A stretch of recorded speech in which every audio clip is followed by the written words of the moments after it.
Und die Häftlinge, welche haben uns geholfen, die haben uns ganz leise gesagt, sehen Sie dort oben den Dampf? Das ist der Transport vor Ihnen. Die waren vergast und von dem Kamin, wenn waren sie verbrannt wie Tote, von dem Kamin haben wir gesehen diesen Rauch. Aber das ist ein Rauch, das schmeckt ganz anders wie der Rauch von hier, von dem Kamin oder von den Fabriken. Das ist so ein Geruch, das wird man nie vergessen. Terrible smell, like they burn human flesh. And this feeling you cannot describe. That was the worst what any human can have. You know, I've been making documentaries about World War II for over 20 years now. And in all that time, I never thought I'd have to sit down and explain why one of the most documented tragedies in human history actually happened. But here we are. Every week, I get messages from folks who've been told that the Holocaust was some kind of elaborate hoax, that 6 million Jewish people weren't systematically murdered by the Nazi regime, that the gas chambers were a lie, that the survivors made it all up. Now, I know many of you watching this lived through that era. You might have had fathers or uncles who liberated those camps. You might remember the newsreels in theaters back in 1945. You saw the footage with your own eyes. But for those who didn't, and especially for the younger folks who are being fed these lies on the internet, we need to talk. Because this isn't just about history anymore. This is about truth itself. My name is, well, that doesn't matter. What matters is what we're going to explore together over the next hour and a half. We're going to walk through the evidence, and there's mountains of it, that proves beyond any shadow of a doubt that the Holocaust happened exactly as historians have documented. And I want to be clear about something right from the start. This isn't about taking sides in today's political battles. This isn't about Israel or Palestine or any current conflict. This is about what happened between 1933 and 1945, period. Because if we can't agree on basic historical facts, if we can't look at overwhelming evidence and call it what it is, then we're in trouble as a society. Real trouble. So let's take this journey together. Let's look at the proof. All of it. And let's remember why it matters that we get this right. The first thing you'll hear from Holocaust deniers is simple. There's no evidence it happened. Now, I have to tell you, this one almost makes me laugh. Almost. Because it's like saying there's no evidence that World War II happened, or that Franklin Roosevelt was president. The evidence for the Holocaust is so overwhelming, so vast, so well documented from so many different sources, that you'd need a conspiracy involving millions of people across dozens of countries, lasting nearly 80 years to fake it all. Think about that for a minute. We're talking about thousands of photographs taken by Allied soldiers when they liberated the camps. American GIs, British troops, Soviet forces, all documenting the same horrors. Hundreds of hours of film footage, shot by military cameramen who were ordered to document everything they found. Tens of thousands of Nazi documents, orders, reports, lists, invoices, most of them discovered in German archives after the war. Testimony from thousands of survivors, yes, but also from Nazi perpetrators themselves. SS officers who confessed in detail about what they did. The physical sites themselves. Concentration camps that you can visit today, with gas chambers still standing, crematoria still visible. And here's the thing that really gets me. Much of this evidence was created by the Nazis themselves. They were meticulous record keepers. They photographed their own crimes. They kept detailed lists of who they killed and how they killed them. So when someone says, there's no evidence, what they're really saying is, I refuse to look at the evidence, because it's all there. More evidence than we have for almost any other historical event. Let me give you an example. In 1945, when American forces liberated Buchenwald concentration camp, they found detailed records kept by the Nazis themselves. Lists of prisoners, causes of death, shipments of supplies. The Americans were so shocked by what they found that General Eisenhower, who'd seen plenty of war by then, insisted that congressmen and journalists be brought in to witness it firsthand. Eisenhower said something that still gives me chills. Get it all on record now. Get the films.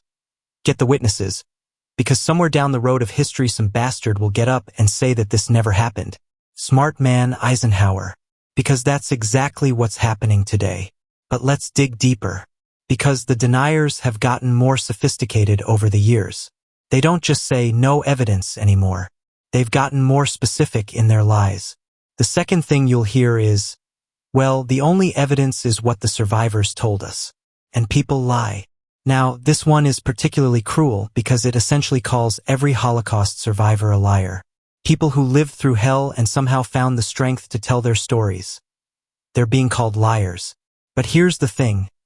Survivor testimony is just one piece of a massive puzzle. And even if you threw out every single survivor account, which would be both heartless and foolish, you'd still have overwhelming proof that the Holocaust happened. Let me tell you about the liberation of the camps, because this is where the evidence becomes impossible to ignore. The Soviets were the first to reach a major extermination camp. On July 23, 1944, they liberated Majdanek in Poland. The Germans had fled so quickly they didn't have time to destroy all the evidence. When the Soviet soldiers walked into that camp, they found gas chambers with Zyklon B still visible on the walls. They found crematoria with human ash still in the ovens.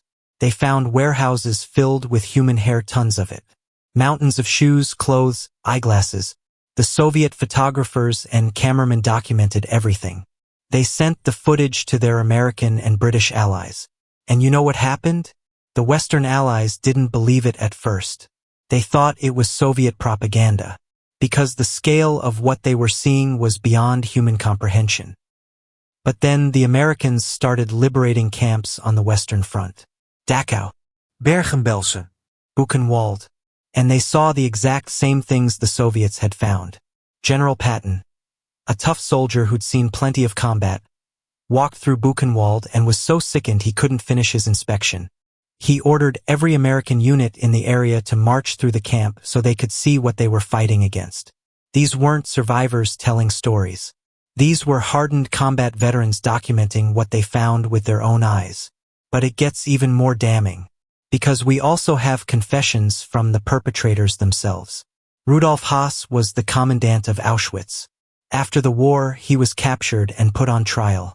And you know what he did? He confessed. In detail. He described how the gas chambers worked. He gave numbers, how many people they could kill in a day. He explained the whole process, from selection on the railroad platform to disposal of the bodies. This wasn't under torture. This wasn't coerced. This was a man who seemed almost proud of his efficiency. Hermann Göring, one of Hitler's top lieutenants, admitted at Nuremberg that he knew about the extermination program. Dozens of other Nazi officials confessed to their roles. And here's the crucial point. Their confessions matched exactly what the survivors had been saying. Details about the camps, the procedures, the timeline, it all lined up perfectly. So no, it's not just survivor testimony. We have confessions from the killers themselves. Now we get to the really technical stuff. The kind of evidence that would hold up in any court in America. In the year 2000, there was a famous trial in London. A historian named David Irving sued another historian, Deborah Lipstadt, for calling him a Holocaust denier. Irving claimed he could prove the gas chambers never existed. The judge said, "Fine, prove it. Show us your evidence." So Lipstadt's team hired a forensic expert, a Canadian engineer named Robert Jan van Pelt. His job was to examine the physical evidence at Auschwitz and determine whether gas chambers had been used for mass murder. Van Pelt spent months at Auschwitz, examining every inch of the remaining gas chambers. He analyzed the chemical composition of the walls. He studied the architectural plans. He looked at invoices for supplies. And what did he find? First, he found cyanide residue in the walls of the gas chambers. Now, the deniers like to say this was just from delousing, killing lice in clothing. But Van Pelt found something interesting. The concentration of cyanide in the homicidal gas chambers was different from the concentration in the delousing chambers. The chemical signature proved these rooms had been used to kill people, not insects. Second, he found the original architectural blueprints for Auschwitz. These weren't Allied propaganda or survivor memories. These were Nazi construction documents, found in German archives after the war. And what did those blueprints show? Gas-tight doors, fake shower heads connected to nothing, ventilation systems designed to remove poison gas, rooms labeled Leichenkeller, corpse cellars. The Nazis had literally drawn up plans for murder factories, and then they built them exactly as designed. But Van Pelt found something else that really sealed the case. He found invoices, bills of sale for massive shipments of Zyklon B to Auschwitz. Far more than would ever be needed for delousing, even in a camp with 100,000 prisoners. These weren't survivor stories or confessions extracted under pressure. This was paperwork. Germans are excellent record keepers, and the Nazis kept records of everything, including their own crimes. In the end, Irving's case was thrown out of court. The judge ruled that the evidence for the Holocaust was overwhelming and that Irving had deliberately distorted historical facts. But let me tell you about something else Van Pelt discovered, because it shows you how thorough the Nazis were in planning this genocide. He found a letter from the company that built the crematoria at Auschwitz. The company was called Toff & Sons, a normal German business that had previously built civilian crematoria for funeral homes.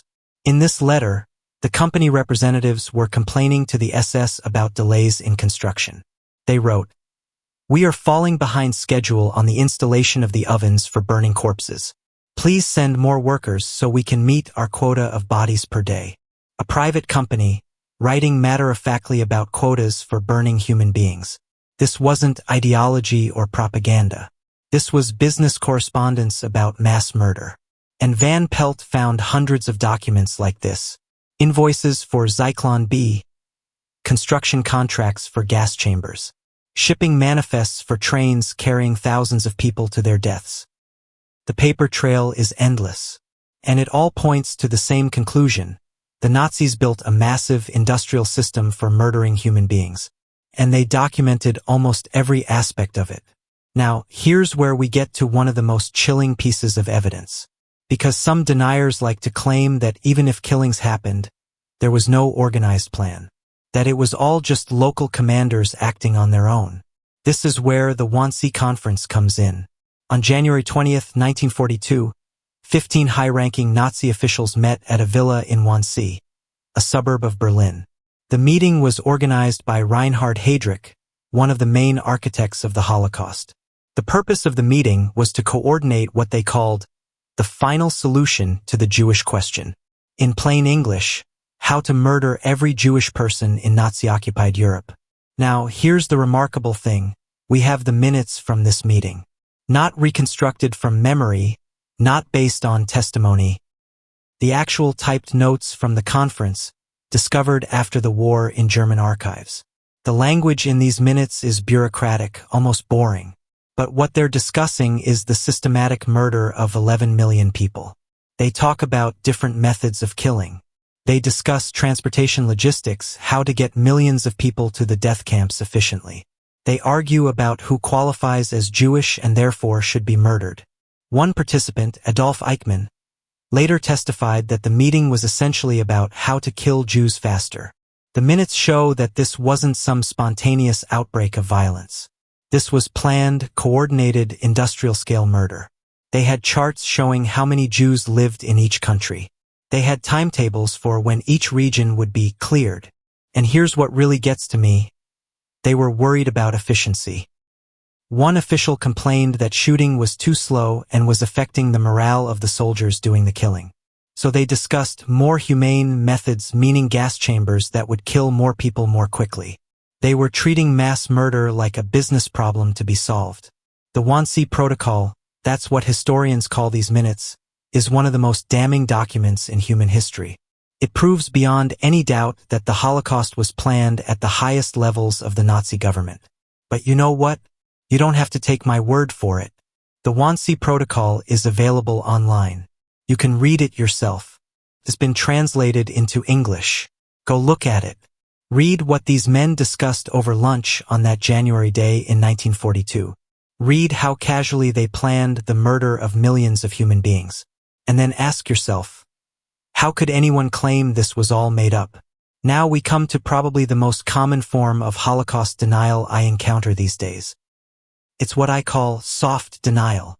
People who say, well, maybe something happened, but 6 million? That's way too high. Maybe it was a few 100,000. Let me tell you why this argument falls apart when you look at the actual evidence. First, let's understand how historians arrived at the 6 million figure. It wasn't pulled out of thin air. It wasn't some propaganda number cooked up after the war. The calculation came from multiple sources, all cross-referenced against each other. Pre-war and post-war census data from European countries. We know how many Jewish people lived in each country before the war started. We know how many were alive after the war ended. The difference is staggering. Take Poland, for example. In 1939, there were about 3.3 million Jewish people living in Poland. After the war, fewer than 400,000. That's almost 3 million people from just one country. Nazi records themselves. Remember, the Germans kept meticulous records.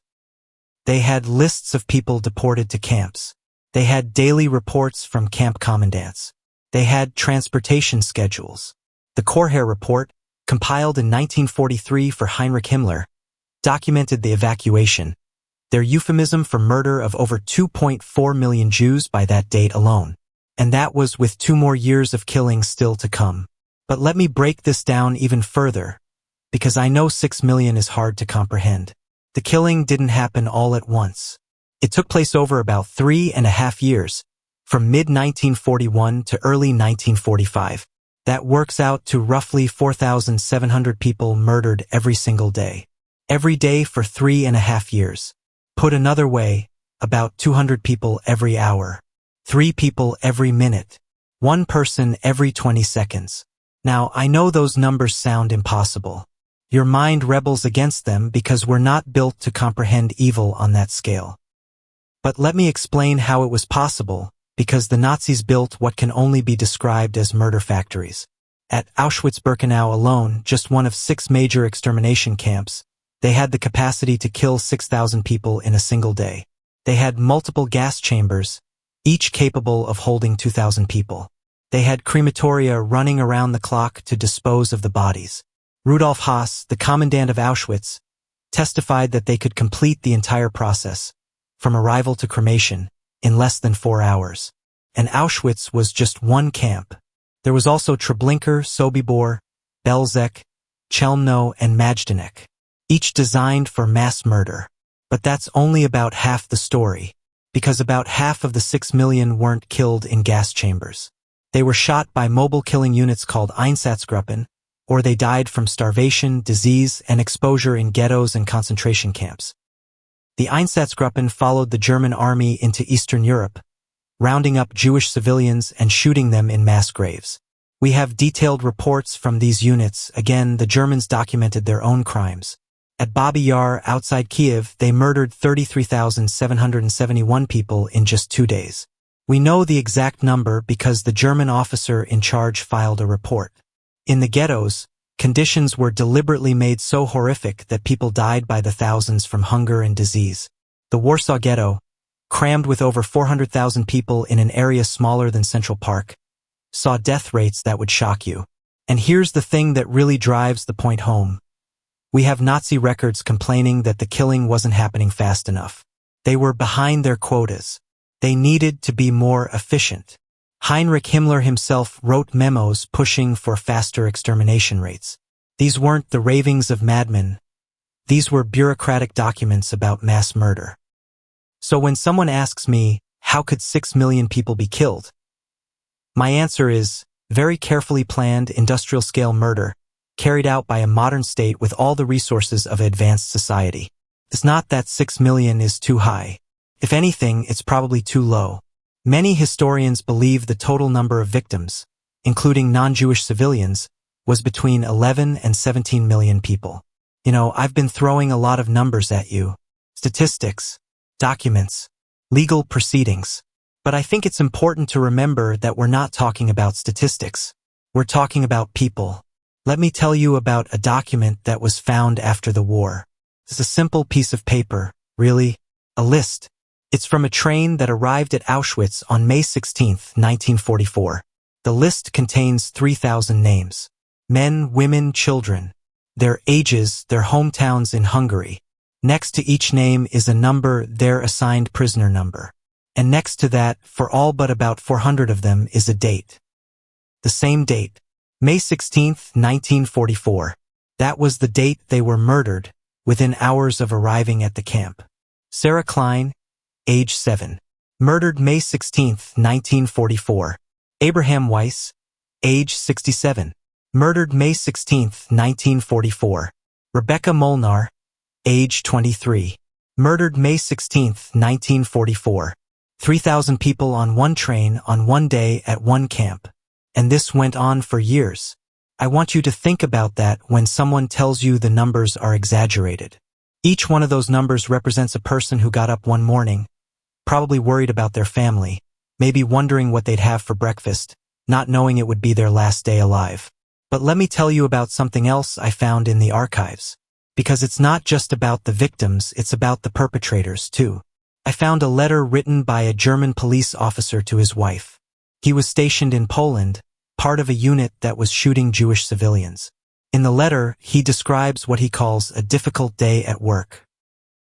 He writes about how hard it is to shoot children, how the crying bothers him.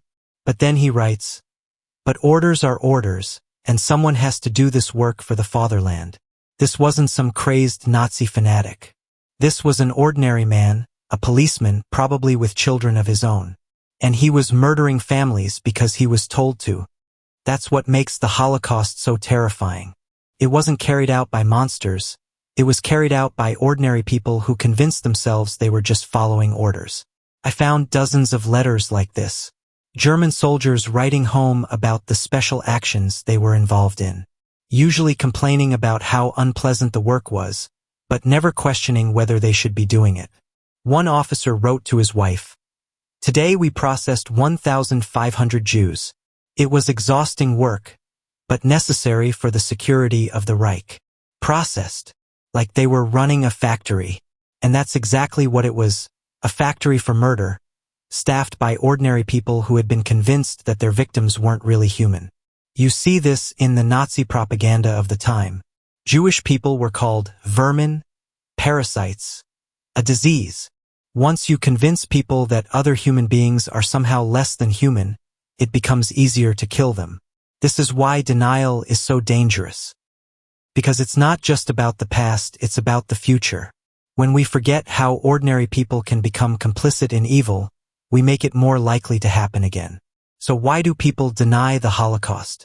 Why, in the face of overwhelming evidence, do some folks insist it never happened? Well, there are several reasons, and I think it's important to understand them. First, there's the sheer scale of it. The human mind isn't built to comprehend evil on that level. It's easier to believe it's exaggerated than to accept that human beings are capable of such systematic cruelty. I get that. I really do. Even after all my research, there are days when I look at the evidence and part of my brain says, this can't be real. Second, there's anti-Semitism. Let's be honest about this. Some people deny the Holocaust because they don't like Jewish people and they don't want to acknowledge Jewish suffering. Third, there's political motivation. Some people deny the Holocaust because they support Nazi ideology or white supremacy, and acknowledging the Holocaust makes their heroes look bad. And fourth, and this might surprise you, there's simple ignorance. Some people have never really learned about the Holocaust. They've heard rumors and conspiracy theories, but they've never actually looked at the evidence. That last group gives me hope, because ignorance can be cured with education. But here's why this matters. Here's why we can't just shrug and say, let people believe what they want. The Holocaust didn't happen in a vacuum. It was the end result of years of propaganda, dehumanization, and the gradual erosion of democratic norms. It started with name-calling. Jews were blamed for Germany's economic problems. They were portrayed as disloyal, dangerous, different. Then came legal discrimination. Jews were banned from certain professions, certain schools, certain neighborhoods. Then came segregation. Jews were forced to live in ghettos, to wear identifying badges, to register with the government. And finally came extermination. But here's the crucial point. Each step seemed reasonable to the people involved. Each new restriction was just a small step beyond the previous one. The lesson isn't that Germans were uniquely evil. The lesson is that any society can slide down this slope if we're not careful. When we deny the Holocaust, we lose that lesson. We forget how quickly things can spiral out of control. We forget how ordinary people can become complicit in evil. And that makes it more likely to happen again. Maybe not to Jewish people next time. Maybe to Muslims or immigrants or whoever becomes the convenient scapegoat. The Holocaust happened because people chose to believe lies about their neighbors. They chose hatred over compassion. They chose to follow orders rather than think for themselves. And the scariest part? They thought they were the good guys. They thought they were protecting their country, their families, their way of life. That's why we have to remember. That's why we have to teach our children and grandchildren. That's why we can't let deniers rewrite history. Not because we want people to feel guilty about the past, but because we want to prevent it from happening again in the future. I've spent the last hour and a half walking you through evidence. Documents, photographs, confessions, physical proof. Mountains of it. But at the end of the day, this isn't really about evidence. It's about memory. The survivors are almost gone now. The last of them are in their 90s and 100s. Soon, there will be no one left who can say, I was there. I saw it with my own eyes. When that happens, all we'll have left are the documents, the photographs, the testimonies they recorded before they died. And the responsibility to remember. My generation, your generation, we're the bridge between the survivors and the future. We're the ones who have to make sure their stories don't get lost, don't get twisted, don't get denied. Because the moment we start saying, it didn't happen, or it wasn't that bad, or the numbers are exaggerated, we dishonor everyone who died. And we make it more likely that future generations will have to learn these lessons the hard way. The Holocaust happened. 6 million Jewish people were systematically murdered by the Nazi regime. The evidence is overwhelming, undeniable, and preserved in archives around the world. This isn't a matter of opinion. This isn't up for debate. This is historical fact, as well documented as any event in human history. And remembering it, really remembering it, not just the date or the numbers but the human cost, is one of the most important things we can do to build a better world for our children and grandchildren. Because in the end, that's what history is for. Not to make us feel guilty about the past, but to give us the wisdom to build a better future. The choice is ours. We can remember and learn and do better. Or we can forget and risk having to learn these lessons all over again. I know which choice I'm making. I hope you'll join me.